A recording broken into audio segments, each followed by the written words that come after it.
Assalamualaikum warahmatullahi wabarakatuh.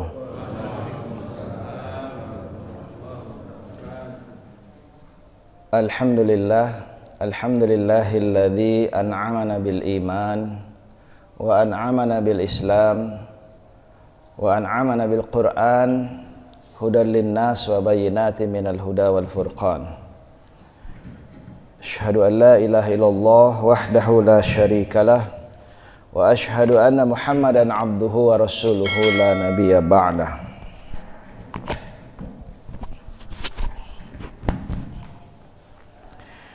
Para jamaah sekalian, mari kita awali dulu kajian subuh ini dengan membaca basmalah. Bismillahirrahmanirrahim.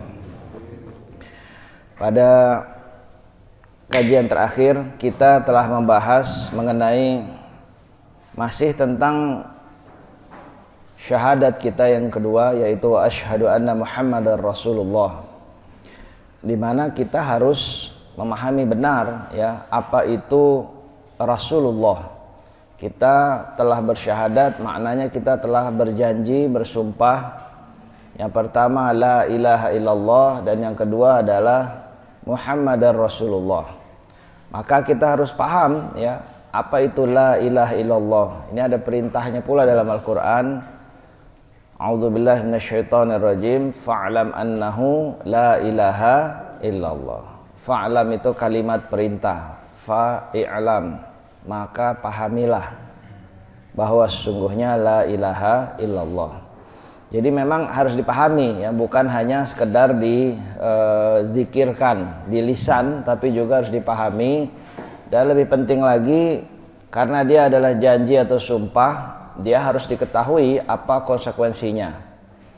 Begitu pula dengan wa asyhadu anna Muhammadar Rasulullah. Kita telah berjanji, bersumpah akan menjadikan Nabi Muhammad sallallahu alaihi wasallam sebagai Rasulullah buat kita.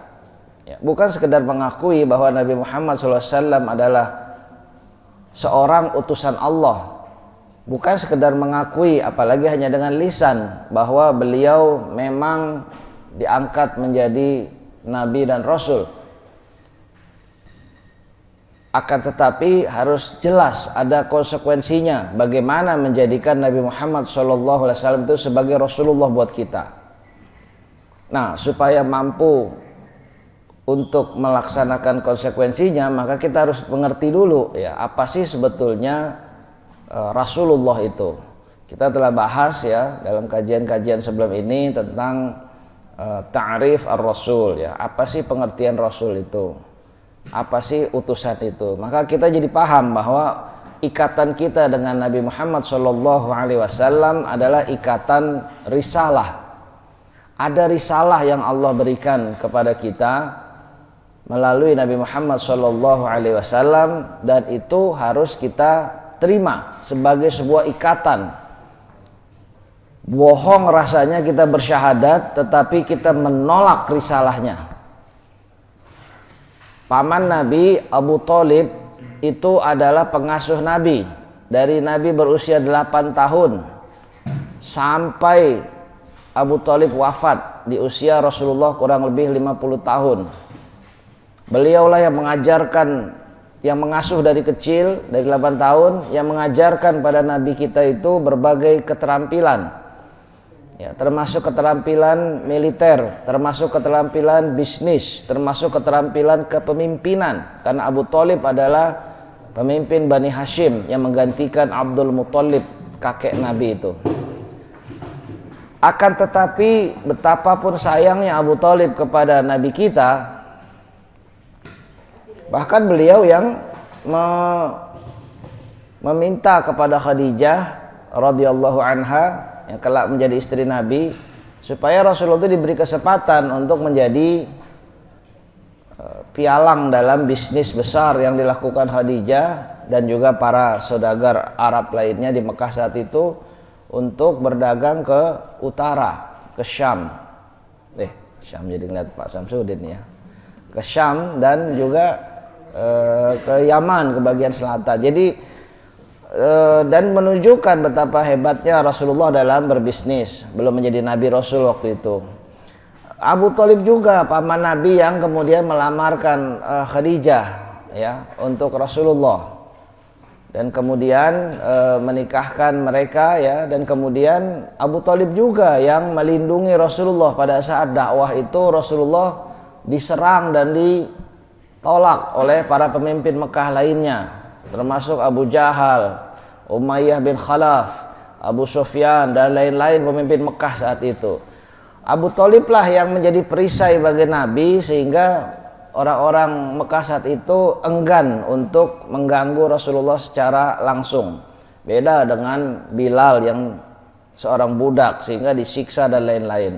Beda dengan Ammar bin Yasir radhiyallahu anhum yang kemudian orang tuanya pun dibunuh di hadapannya. Tapi Rasulullah paling-paling hanya dilempari kotoran, tapi nggak sampai kemudian disentuh secara fisik gitu ya. Mereka nggak berani karena ada Abu Thalib yang melindungi. Namun sampai akhir hayatnya Abu Thalib tidak bersyahadat. Rasulullah menangis di sisi pembaringan Abu Thalib ketika menjelang wafat, meminta supaya Abu Thalib itu bersyahadat agar Rasulullah bisa membela Abu Thalib di hadapan Allah. Tapi Abu Jahal CS juga berdiri di sebelah sana pembaringannya juga dan mengingatkan Abu Thalib untuk tidak keluar dari keyakinan dan tradisi nenek moyang yang selama ini dipegang.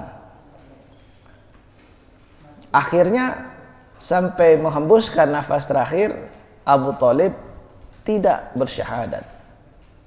Artinya apa? Tidak ada ikatan risalah antara Abu Thalib dengan Nabi Muhammad sallallahu alaihi wasallam. Dan Rasulullah menangis dan kemudian memohonkan ampun kepada Allah untuk Abu Thalib pamannya yang telah wafat. So, beliau ini bagai ayah asuh ya bagi Rasulullah, bagai mentor yang mengajarkan Rasulullah banyak hal. Tetapi Allah menegur Rasulullah dalam surat Taubah ayat 113. Ma kana lin-nabi walil mu'minin ayyastaghfiru lil musyrikin walau kanu uli qurba min ba'di ma tabayyana annahum ashabul jahim. Tidak pantas bagi seorang nabi dan juga semua orang beriman memintakan ampun bagi orang musyrik, maksudnya yang sudah meninggal, kalau mereka memang meninggal dalam kondisi tidak beriman. Walau kanu uli qurba, walaupun dia adalah kerabat dekatnya sendiri. Min ba'di ma tabayyana annahum ashabul jahim, setelah jelas bahwa mereka itu memang ashabul jahim, penghuni neraka jahim, karena meninggal dalam kondisi kafir. Dan dalam ayat-ayat selanjutnya di surat Taubah itu Allah mengingatkan Nabi Ibrahim dulu juga memintakan ampun bagi bapaknya. Kalau ini kan Rasulullah pamannya.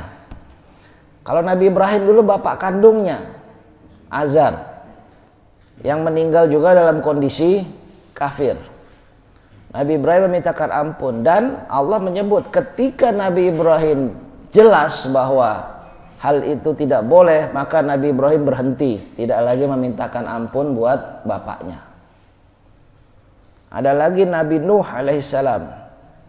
Kali ini bukan bapaknya, bukan pamannya, tetapi anaknya yang tidak mau ikut ke atas perahu yang menandakan mengikuti risalah Nabi Nuh alaihissalam.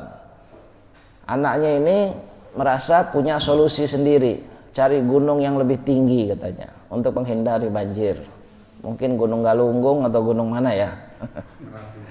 Merapi. Merapi. Akan tapi tidak ada diselamatkan pada hari itu. Hari ketika azab itu betul-betul merata. Dan ketika banjir telah surut, Nabi Nuh menemukan jenazah anaknya. Dan Nabi Nuh berdoa pada Allah memintakan ampun buat anaknya sudah meninggal. Ya namanya anak gimana sih Pak Sam ya? Tapi Allah pun melarang Nabi Nuh, tidak boleh mendoakan. Walau kanu uli qurba, walaupun dia adalah kerabat dekat anak kandung, tidak boleh. Dan Nabi Nuh berhenti tidak mendoakan anaknya. Jadi hati-hati Bapak Ibu sekalian ya. Ikatan darah tidak mengalahkan ikatan risalah. Nah, jadi pertanyaan kan akhirnya lalu mengapa Abu Thalib membela Rasulullah selama ini gitu ya? Kira-kira kenapa Pak Syam? Betul, yang dibela oleh Abu Thalib itu adalah Muhammad bin Abdullah bin Abdul Muthalib, keponakan tercinta, ikatannya ikatan darah, bukan Muhammad Rasulullah. Nah itu ya, dia membela keponakan tercinta atas ikatan darah, atas ikatan keluarga, karena ini keponakan yang telah diamanatkan oleh bapaknya dulu yaitu Abdul Muthalib supaya dijaga. Bukan karena beliau ini seorang Rasulullah, tidak, risalahnya nggak diterima sampai meninggal tetap kafir Abu Thalib itu.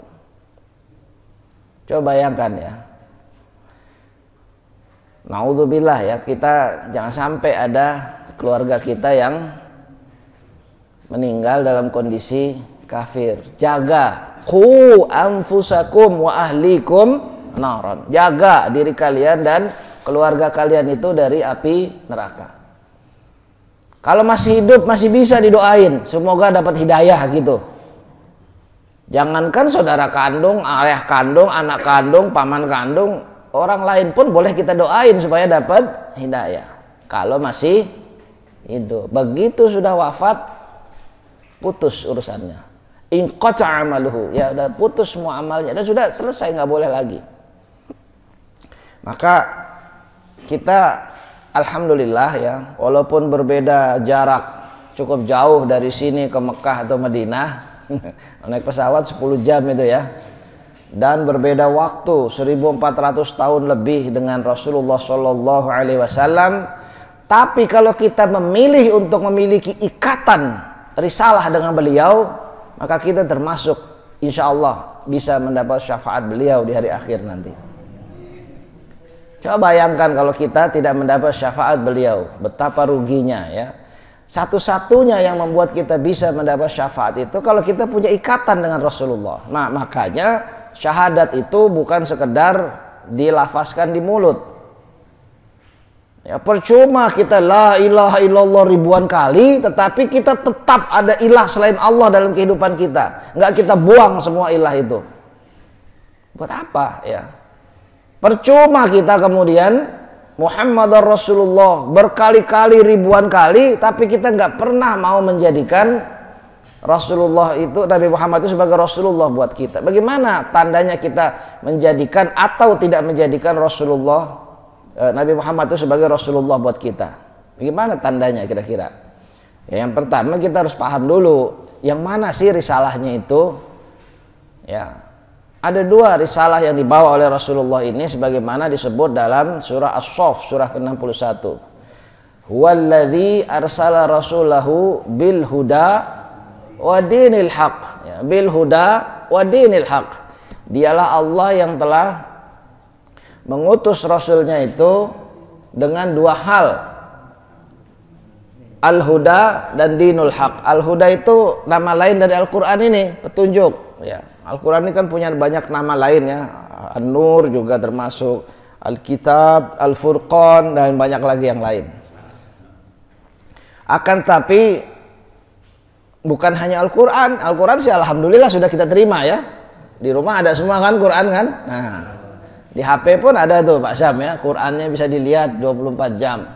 Tapi yang kedua yang kadang-kadang kita luput nih ya, wa dinil haq, cara hidup yang benar.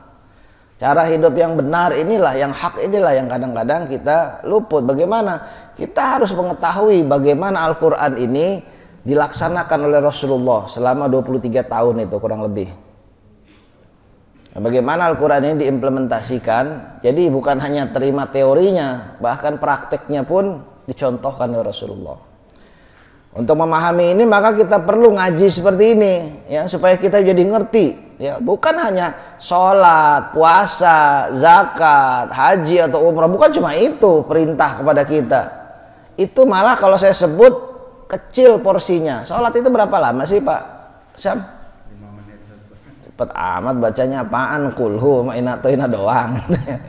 Panjangan dikit lah, 10 menit gitu ya. 10 menit kali 5 cuma 50 menit. Kita dikasih waktu 24 jam sehari. Yang 23 jam 10 menit ngapain aja gitu. Saum Ramadan itu cuma sebulan dari 12 bulan. Masih ada 11 bulan ngapain aja. Zakat itu cuma 2,5% dari penghasilan kita. Yang 97,5% itu kemana gitu. Haji apalagi cuma sekali seumur hidup. Haji itu paling cuma 6 hari, tanggal 8 sampai 13 Dzulhijjah. Hanya 6 hari. Dari Pak Sam berapa tahun udah? Berapa tahun umur Pak? Baru 66, masih lama. Ya nggak tahu Pak, bilang dong amin aja. Ya kita nggak tahu ya, boleh jadi yang tua duluan, boleh jadi yang muda belakangan. Sama aja. Ya, ya kita nggak tahu umur kita gitu ya. 80 tahun misalnya, berarti berapa tahun lagi? Saya masih 34 tahun. Ya, bolehlah. Saya nggak tahu umur kita, rahasia Allah semua ya. Kita yang jelas calon-calon jenazah semua nih ya. Ya nggak tahu kita. Coba haji itu cuma 6 hari dari taruhlah 80 tahun umur Pak Syam misalnya gitu ya. 80 tahun hanya 6 hari yang diminta oleh Allah. Jadi kecil sebetulnya kalau ibadah-ibadah itu yang kita andelin ya. Kenapa? Karena sesungguhnya Allah menuntut kita menjadi muslim itu bukan hanya 50 menit sehari, tapi 24 jam sehari, 7 hari seminggu, 30 hari sebulan, begitu yang Allah tuntut itu ya. Allah tidak hanya meminta 2,5% dari kita, 100% harta kita itu nggak boleh dibelanjakan kecuali sesuai dengan aturan Allah. Ya apa enggak? Ya kalau zakatnya 2,5%, tapi yang 97,5%-nya nggak boleh dikeluarkan di jalan yang Allah murka. Nah karena itu kita harus hati-hati ya. Risalah ini mengatur kehidupan kita semuanya. Bagaimana kita mencari nafkah, halal apa haram itu? Bagaimana kita mendidik keluarga? Bagaimana kita berinteraksi di masyarakat? Bagaimana kita nih yang sebentar lagi memilih pemimpin misalnya? Bagaimana kita semuanya itu ya, bukan cuma sholat Islam itu ya, karena itu wadinil haq ini menjadi penting. Nah kita telah membahas juga bahwa Rasulullah itu memiliki kewajiban. Wazifatul Rasul adalah kewajiban-kewajiban, tugas-tugas yang harus dilaksanakan oleh seorang Rasul. Tidaklah seorang, katakanlah di sini ada Pak RT nggak? Ada Pak RW nggak? Tidaklah seorang RT itu diangkat menjadi ketua RT kecuali ada tugas yang harus dia kerjakan. Ya apa nggak? Lah ngapain kita tunjuk dia jadi ketua RT kalau dia nggak ngerti tugasnya apa? Apalagi RW, apalagi lurah, apalagi presiden misalnya. Ya apa nggak? Ya kalau itu jadi presiden lu nggak ngerti tugasnya apa, ya kan repot. Kita kasih kekuasaan segitu besar, kita kasih segala macam, tapi dia nggak tahu tugasnya apa, kan repot. Jadi tidak mungkin pula Allah menunjuk Nabi Muhammad SAW menjadi seorang Rasul atau siapapun Rasul-Rasul sebelumnya kecuali memang ada tugas yang harus ditunaikan ya. Kemarin kita sudah membahas tugas yang pertama seorang Rasul itu. Jadi korelasinya adalah tugas-tugas Rasul ini kemudian menjadi pedoman buat kita nanti akan muncul wajibuna nahwar Rasul, kewajiban kita terhadap Rasul. Jadi kita tahu nih, oh ini risalahnya, oh ini tugas beliau, sehingga kalau kita mengaku wa asyhadu anna Muhammadar Rasulullah, ya kita harus sambut tugas itu. Bahkan kita harus menjadi penerus Rasul itu di zaman sekarang. Kita harus melewati jalan yang sama yang ditempuh oleh para nabi Rasul itu. Jangan kita lewati jalan yang lain. Ya. Bukankah 17 kali sehari kita minta ihdinas siratal mustaqim, dan jalan itu adalah jalan yang ditempuh oleh Nabi Rasul itu ya. Bagaimana kita minta ihdinas siratal mustaqim 17 kali sehari, tapi kita nggak mau menempuh jalan yang ditempuh oleh Rasul itu dengan 1001 alasan ya. Sama kayak orang berdoa, tiap hari berdoa, ya Allah berikanlah kesehatan padaku, tapi yang ditempuh selalu saja jalan yang merusak kesehatan. Kan bingung jadinya. Malaikat juga mau ketawa kali nyatetnya. Ini bagaimana nih? Minta kesehatan terus, tapi ngerokok nggak berhenti-berhenti. Itu kan bagaimana ini ya? Nah, ya Ustadz rokok lagi. Biarin ya, biar tersinggung ya. Lah yang iklan rokok aja nggak pernah berhenti, masa kita yang ngelarang terus berhenti, ya nggak Bu? Nah, yang repot kan bapaknya yang ngerokok, ibunya yang kanker paru-paru. Kan nggak lucu itu. Kenapa? Karena emang merusak, bukan hanya merusak dia, merusak istrinya juga, merusak anaknya juga. Coba ya. Ya mudah-mudahan tersinggung. Saya lanjut lagi, Bapak Ibu sekalian. Tugas seorang Nabi Rasul itu yang lalu kita telah bahas. Pertama, yang paling penting, mengenalkan Allah kepada manusia. Mengapa ini penting? Ya manusia ini sudah diberi bekal oleh Allah, yaitu akal pikiran yang sangat canggih. Sebetulnya nggak perlu terlalu banyak dikasih tahu, manusia ini udah pasti bisa bertahan di muka bumi, ya nggak? Dia menjadi spesies yang dominan di muka bumi ini dengan kecanggihan akalnya ini. Dia menjadi menguasai segala-galanya. Nggak usah dikasih tahu juga manusia akan mampu menguasai ilmu pengetahuan dan teknologi, betul nggak? Tetapi ya, dan ini memang sudah Allah berikan ya. Dan 5 ayat yang pertama turun itu, a'udzubillahi minasyaitonirrajim, bismillahirrahmanirrahim, Iqra bismi rabbikal ladzi khalaq. Khalaqal insan min 'alaq. Iqra di sini kan bukan hanya membaca yang tertulis. Saat itu Nabi nggak bisa baca, nggak bisa nulis, tapi disuruh Iqra ya. Iqra itu membaca semua ayat, baik yang ada dalam wahyu maupun ayat yang Allah bentangkan di seluruh penjuru ini ya.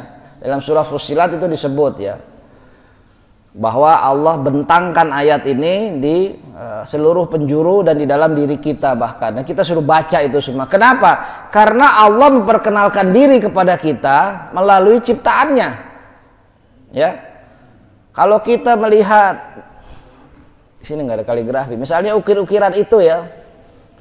Kalau saya memahami, oh saya paham nih, ukiran model begini pasti Pak Syam yang ukir nih, gitu ya, bukan orang lain deh gitu. Atau tulisan misalnya kan, oh saya kenal nih tulisan ini, tulisannya Pak Syam lagi, Pak Syam lulu nih, nggak apa-apa lah, tulisan Pak Syam ini gitu kan.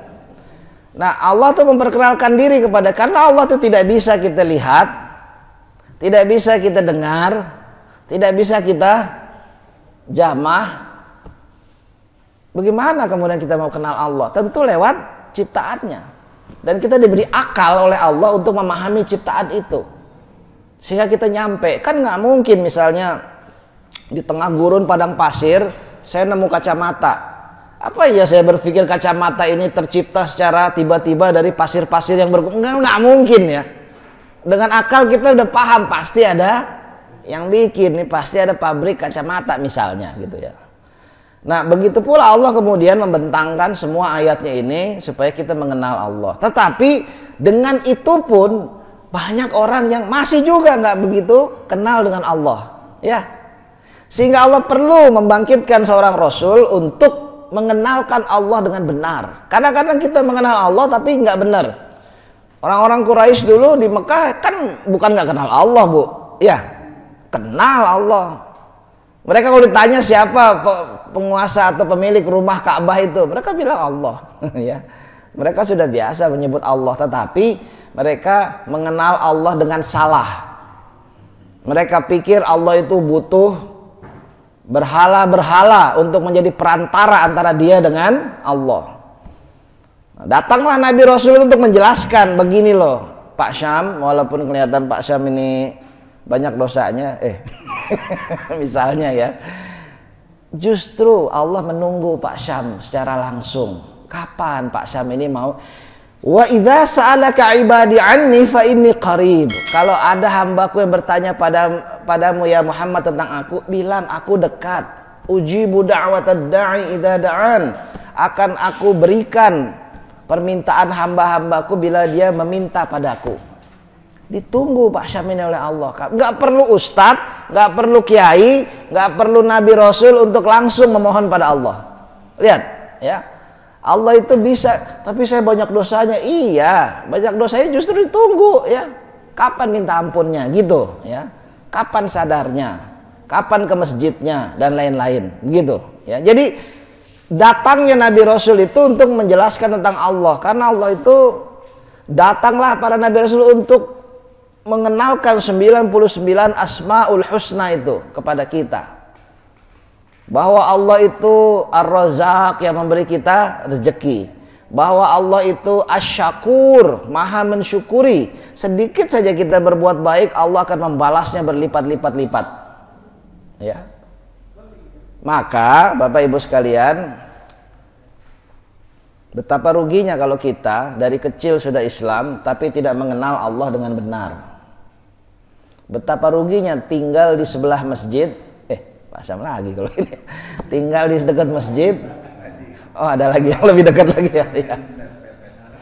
Bagaimana ruginya kita ini dekat masjid tapi nggak mengenal Allah dengan benar.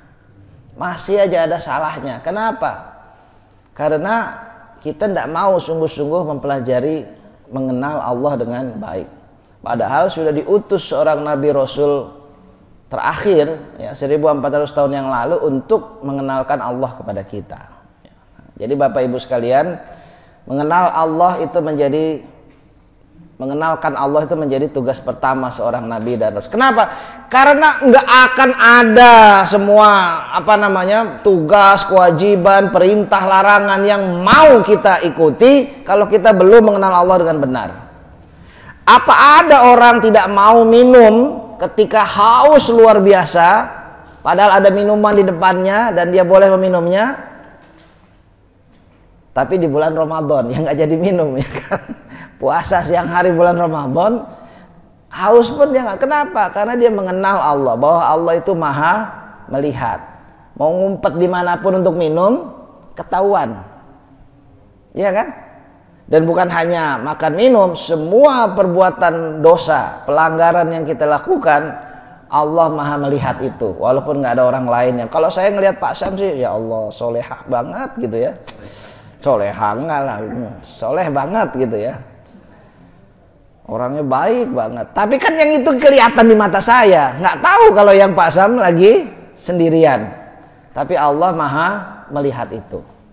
Jadi kalau orang yang puasa itu sebetulnya dia latihan supaya dia diawasi oleh Allah. Ya, kan kita kalau lagi puasa serba menahan. Nahan diri, nahan penglihatan, nahan ini, nahan itu. Kenapa? Sebetulnya bukannya waktu puasa. Di luar puasa pun sebetulnya kita disuruh begitu. Supaya kita mampu menahan diri. Karena Allah maha melihat. Nah, ini sebetulnya satu contoh. Salat itu adalah mi'rajul mu'minin. Ya, mi'rajul mu'min. Ya, kita mi'raj kepada Allah. Kita merasa sedang berhadapan dengan Allah secara langsung dalam salat kita itu. Semua ayat dan bacaan yang kita baca itu permohonan kepada Allah. Kita seolah-olah sedang memohon langsung di hadapan Allah. Jadi rugi kalau kita sholat cuma sekedar gerak badan di waktu subuh.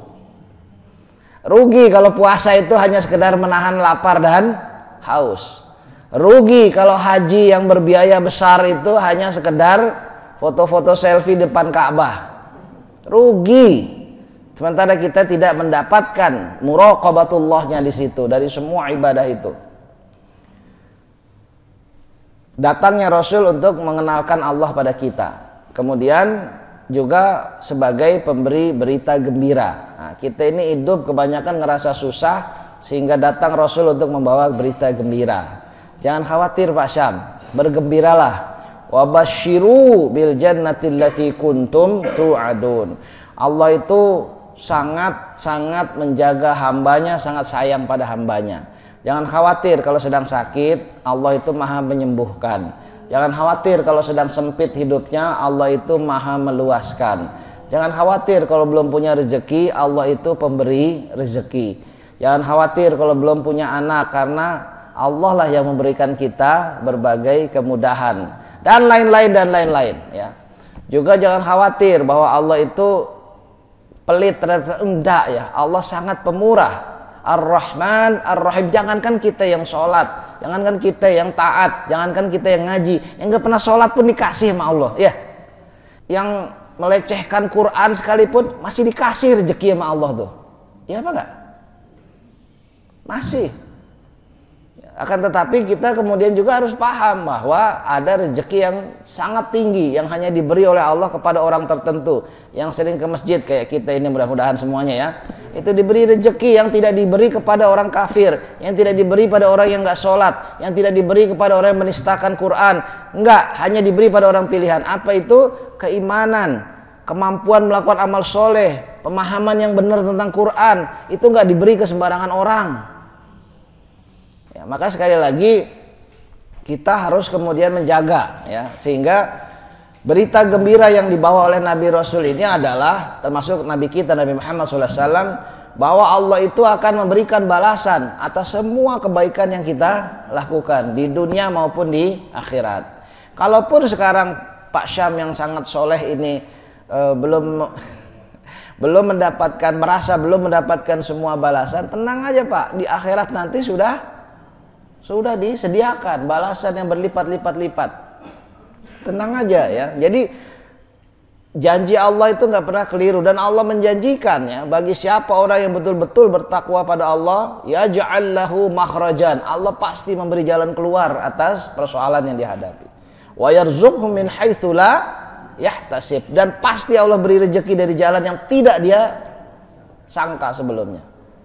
Nah, Bapak Ibu sekalian, berita gembira ini masih terus berlanjut. Bahkan ketika kita meninggal, nah ya, kan kita bakal meninggal semua. Ketika kita meninggal, kalau masih hidup kan ada dua, apa namanya itu, kalau di taksi zaman dulu tuh ada argometer ya. Masih ingat nggak Bu argometer tuh? Ya, argonya. Nah, kita punya dua argometer, yaitu argometer pahala dan argometer dosa. Iya. Mana yang lebih cepat Pak Sam? Jalannya ya. Ketika kita meninggal, argometer dosa berhenti, nggak lagi jalan, udah stop langsung. Tapi argometer pahala masih jalan. Idza mata ibnu Adam inqata 'amaluhu illa bisalah. Kalau meninggal seorang anak Adam, kita semua, maka inqata 'amalu, putus semua amalnya, semuanya putus. Argometer dosanya pun berhenti. Illa bithalas, kecuali tiga yang masih jalan. Yang pertama apa? Shadaqatun jariyah, sedekah yang jariyah. Sudah meninggal Pak Syam, dulu nyumbang karpet ke Masjid Al-Hikmah ini, selama karpet ini masih dipakai orang untuk sholat, walaupun Pak Syam sudah meninggal, pahala terus ngalir. Apalagi kalau nyumbang semen misalnya, apalagi kalau wah, itu jalan terus walaupun Pak Sam sudah meninggal sekalipun. Yang kedua, ilmu yang tafa'u bih, ilmu yang bermanfaat. Pak Sam ini ilmunya banyak, maka manfaatkan gitu ya. Ada dua memanfaatkan ilmu itu. Satu, membuat karya yang memang bermanfaat berbasis ilmunya. Kedua, mengajarkannya lagi pada orang lainnya. Ini harus nih jamaah yang senior yang sering datang ke masjid ini, kayaknya perlu juga tuh Pak dibikin kesempatan untuk, kalau di Nurul Hidayah tuh kalau hari Minggu kuliah subuhnya panggil ustadz dari luar. Kalau hari Sabtu kuliah subuhnya jamaah gantian. Nah ya, supaya apa? Ilmu yang tafa'u bihnya itu kita kasih kesempatan. Kan pengurus masjid itu kerjanya adalah memberi fasilitas orang yang mau beribadah. Ibadah pertama sholat, dah difasilitasin. Ibadah kedua apalagi zakat, kenceleng diedarin. Cakep nih kalau ngaji, selalu jangan lupa kenceleng juga diedarin. Kalau di masjid-masjid lain tuh Pak, habis sholat kenceleng medar. Kenapa? Aqimis sholat wa atuz zakah, itu beriringan terus ya. Jadi sediain dan sediain. Jadi tugas kita cuma nyediain aja, orang mau masukin mau kagak urusan dia sama Allah gitu kan. Berikutnya lagi sediain lagi fasilitas untuk beribadah yang lain. Apa? Mau ngaji, sediain Quran. Tuh Qurannya banyak. Mau apa lagi? Mau memanfaatkan ilmu, sediain tempat gitu maksudnya ya. Kan sayang ilmunya Pak Sam yang banyak ini. Diam-diam aja Pak Sam misalnya kan. Nah, jadi jangan, kasih aja kesempatan, dan ilmu yang bermanfaat itu setidaknya kita harus mengajarkannya lagi pada orang-orang yang terdekat, keluarga kita sendiri misalnya ya. Nah, jadi itu yang kedua. Yang ketiga, coba bayangin udah meninggal lama Pak Syam karena ilmunya bermanfaat. Itu kayak ikut apa namanya? MLM gitu ya. Udah diajarin lagi itu terus saja. Bayangkan Imam Syafi'i sudah meninggal 1200 tahun yang lalu, kitabnya masih dipakai sampai hari ini di pesantren-pesantren jadi rujukan bagi jutaan santri yang ada. Coba, aduh, bagaimana kalau jadi Imam Syafi'i coba ya, udah meninggal 1200 tahun yang lalu. Utsman bin Affan radhiyallahu anhu, sahabat Nabi, menantu Nabi, sudah meninggal 1400 tahun yang lalu, sampai hari ini masih punya harta yang dijaga oleh pemerintah Saudi yang masih dimanfaatkan buat kepentingan umat Islam. Makanya kalau jadi orang kaya jangan tanggung-tanggung gitu. Sekalian kayak Utsman itu ya, bukan sekedar 7 turunan ya, tetapi dalam bentuk yang memang shadaqatun jariyah, ilmu yang tafa'ubi. Yang ketiga, waladun soleh yad'ulah. Walad itu yang dilahirkan. Jadi ini nggak terbatas di anak, tapi juga cucu, cicit, apalagi habis itu. Anak, cucu, cicit, bawahnya apalagi tuh ya. Udah pokoknya terusnya lah ya. Bapak Ibu sekalian punya anak yang banyak, tapi jadikan mereka anak-anak yang soleh dan solehat.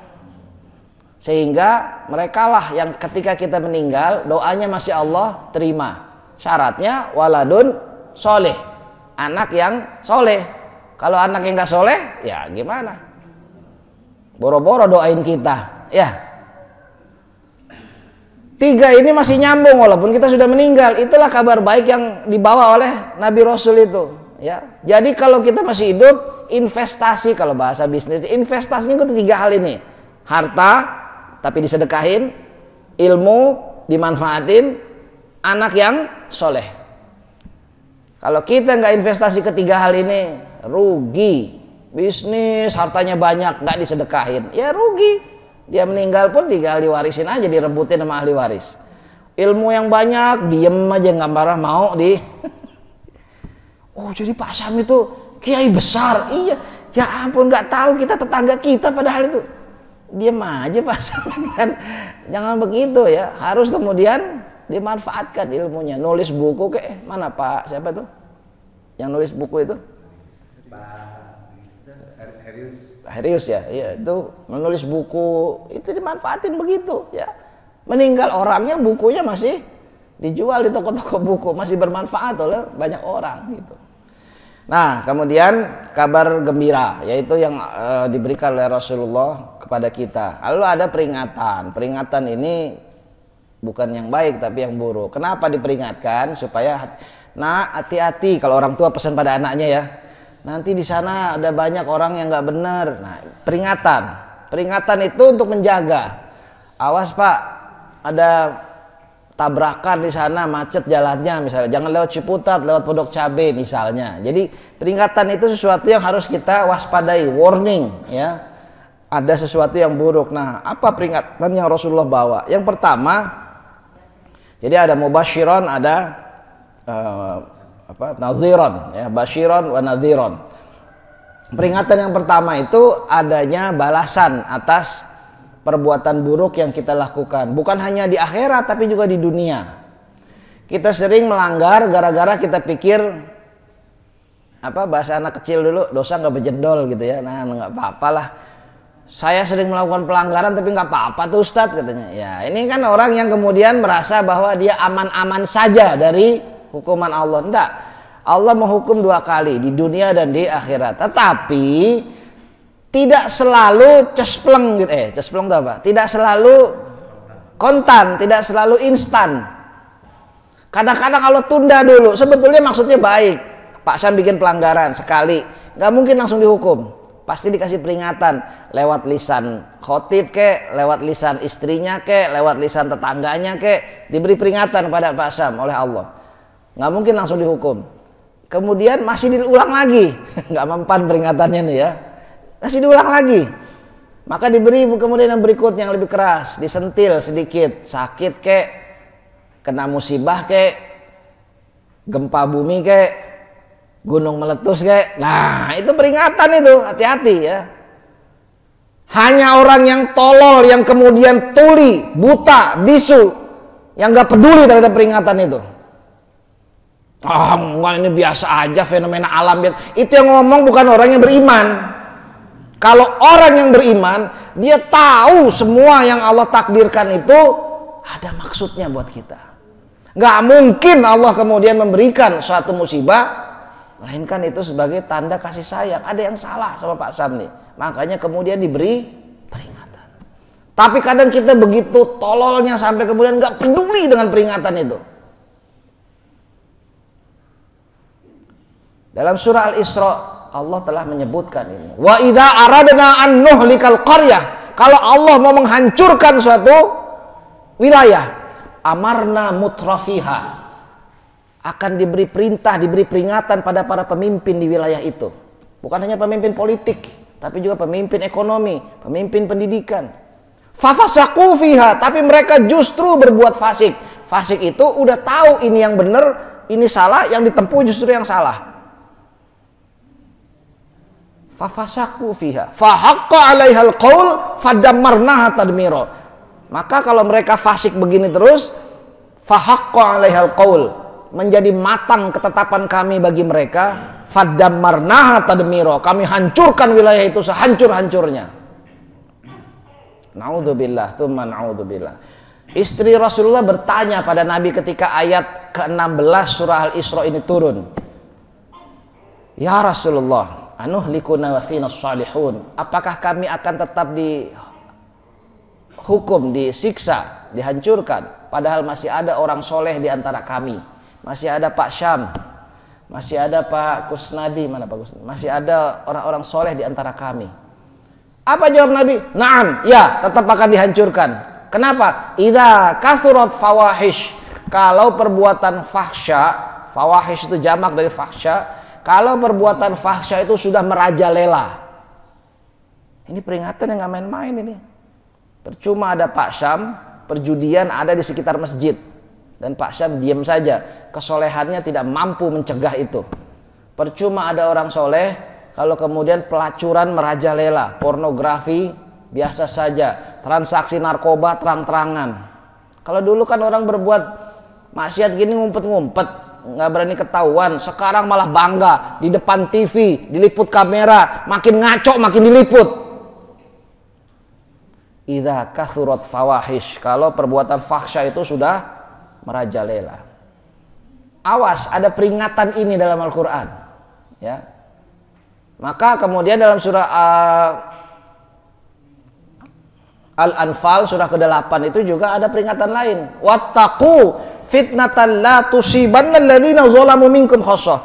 Takutlah kalian pada fitnah. Fitnah itu siksa yang keras yang tidak hanya menghantam pelakunya yang berbuat maksiat saja secara khusus, yang berbuat zolim saja, enggak. Nih, satu RW ya, RW 20. Satu RW 20 misalnya ada berapa rumah nih kira-kira? 300 rumah. Ada 2-3 rumah yang buang sampah di selokan sembarangan. Begitu mampet banjir, yang kena apa cuma 2 rumah itu? Kagak, semuanya kebanjiran. Apa enggak kira-kira tuh ya? Maka kita harus hati-hati. Jangan dibiarin kalau ada yang kayak begitu. Mungkin yang berbuat maksiat, yang berjudi, nggak semua, tapi yang lain diem aja. Jadi kalau ada orang yang memperingatkan tentang kemaksiatan itu, yang marah-marah kalau ada yang kemudian mau membasmi kemaksiatan itu, sesungguhnya dia sedang menyelamatkan kita semua, paham nggak tuh? Sebelum turun siksa yang tidak hanya menghantam pelakunya aja, tapi semua rata. Emang lagi tsunami di Aceh itu pilih-pilih apa? Kan enggak. Tapi mungkin memang orang soleh kayak Pak Syam kalau kena musibah begini lalu kemudian meninggal misalnya gitu ya, meninggal dalam husnul khotimah, tapi kan tidak menutup kenyataan bahwa musibah ini akan menghantam rata kepada siapapun. Paham gak itu ya? Jadi peringatan ini keras. Rasul memperingatkan, aduh jangan sampai datang itu, jangan sampai datang. Kalau sudah ada gempa-gempa begini, coba deh mulai introspeksi, terutama para pemimpinnya. Karena dalam surah Al-Isra ini disebut pemimpinnya. Amarna mutrafiha. Karena yang paling berpengaruh itu pemimpinnya. Satu kali saja kepres keluar, seluruh Indonesia kena. Satu kali aja undang-undang ditandatangani seluruh Indonesia berlaku, betul nggak? Satu saja peraturan RW keluar, nah gitu ya. Kan ketua RW yang bikin kan, tapi satu warga satu RW 20 kena semua, betul kan? Jadi hati-hati ya. Nah, ini peringatan yang banyak kita mau nggak peduli dan melanggar ini gara-gara kita merasa aman. Nggak apa-apa ya, bunuh orang tenang-tenang aja. Kan saya polisinya, saya pula provosnya, misalnya ya. Ya udah diatur aja skenario beres ya. Jaksa, hakim semuanya beres. Mungkin setelah berkali-kali kayak begitu, akhirnya datang juga tuh ya. Nggak pernah juga bisa diperingatin ini ya. Terus begini. Fir'aun itu sudah berkali-kali bikin kerusakan dan sudah berkali-kali diperingatkan, nggak dengar juga. Summun bukmun umyun fahum la yarji'un. Akhirnya siksa yang datang, tenggelam di Laut Merah. Apa harus kayak gitu? Bukankah kita punya akal pikiran, hati, perasaan yang sensitif terhadap setiap peringatan yang Allah berikan? Terakhir ya, bentar lagi ya, 10 menit lagi. 5 menit. Oh ya. 5 menit lagi. Ada peringatan yang juga nggak kalah penting yang berkali-kali disebut dalam Al-Qur'an. Di surah Al-Baqarah 208 misalnya. Ya ayyuhalladzina amanu udkhulu fis silmi kafah. Wahai orang beriman, masuk Islam tuh jangan separuh-separuh, jangan sepertiga-sepertiga, tetapi kafah, menyeluruh 100%. Jangan cuma sholat, jangan cuma puasa, masuk Islamlah secara keseluruhan. Wala tattabi'u khutuwatis syaiton. Jangan ikutin langkah setan. Innahu lakum aduwwun mubinun. Sesungguhnya dia, setan itu bagi kalian adalah aduwwun mubinun, musuh yang nyata. Semua Nabi Rasul datang membawa peringatan ini bahwa ada setan yang memusuhi kita, yang tidak pernah mau diem saja ketika kita ngaji kayak begini, ketika kita membaca Al-Quran, ketika kita mau melaksanakan petunjuk, dia nggak pernah diem. Nggak dapet Pak Syam yang diincar keluarganya, istrinya, anaknya, cucunya, diincar semuanya. Maka peringatannya itu, ku anfusakum wa ahlikum naran. Setan itu sesuatu yang nyata, memang nggak bisa kita lihat. Nah gitu kan, setan itu ada dua ya Bapak Ibu sekalian ya. Kalau yang kelihatan mah gampang ya.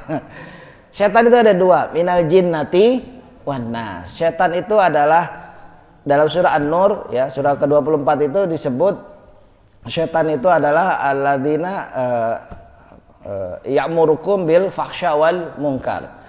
Mereka yang menyuruh kalian pada perbuatan fahsya dan munkar. Fahsya dan munkar ini adalah maksiat, lawan dari taat. Taat lawannya maksiat. Maksiat itu di dalamnya ada fahsya, ada munkar. Munkar itu perbuatan maksiat yang bisa kita lakukan sendirian. Fahsya itu perbuatan maksiat yang harus ada partnernya.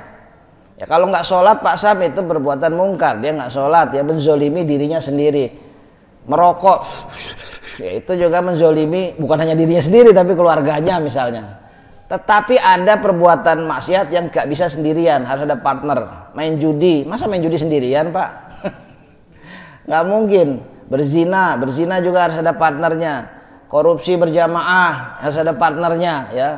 Semua yang ada partner begini maka disebut dengan fahsya ya. Jadi setan itu selalu menyuruh kepada perbuatan fahsya wal munkar ya. Nah, minal jinnati wan nas, baik itu yang golongan manusia maupun golongan jin. Kalau golongan manusia ngajak kita, Pak Syam main judi yuk, ya pasti nggak mau Pak Syam kan? Ngaji kayak main judi mulu gitu kan? Kelihatan orangnya yang ngajak.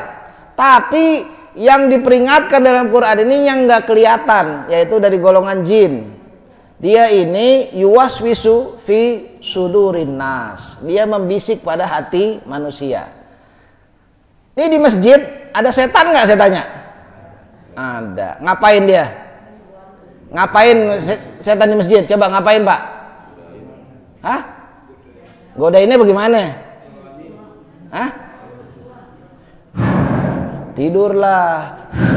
Tidurlah. Coba lihat Jumatan. Ya. Apalagi yang setan kerjain? Pulanglah. Nggak betah di masjid. Kayaknya ada bisulnya di pantatnya nih, bawaannya mau pergi aja. Ya. Kalau kira nonton bola betah tuh, 2 jam juga dijabanin ya. Kalau nonton sinetron, drama, ibu-ibu, wah mulai betah dah gitu ya. Baca Quran, aduh Ustaz, saya nggak tahu kenapa nih kalau saban baca Quran belum ada selembar mata saya panas katanya. Ente orang apa tuyul? Baca Quran matanya panas, ya enggak aja ya. Kalau giran baca yang lain, betah ya. Dia akan selalu nggak rela kalau kita taat ya. Maka infak sedikit aja rasanya jangan gitu kan. Bawaannya begitu setan, kita mau infak nih, udah bawa duit. Kencelan udah liwat. Ditahan sama dia tuh, jangan gitu ya. Kita udah rogoh nih, Bu. Di kantong ada duit 110.000, Pak Sam. 110.000. Kira-kira yang keluar buat infak yang mana? 10. Udah cepet aja keluar. 100 nggak jadi, yang 10 yang keluar ya nggak? Kalau ada duit 115.000 di kantong, kira-kira yang keluar yang mana? 5.000. Kalau ada duit 116.000 di kantong, yang 1.000 yang keluar ya.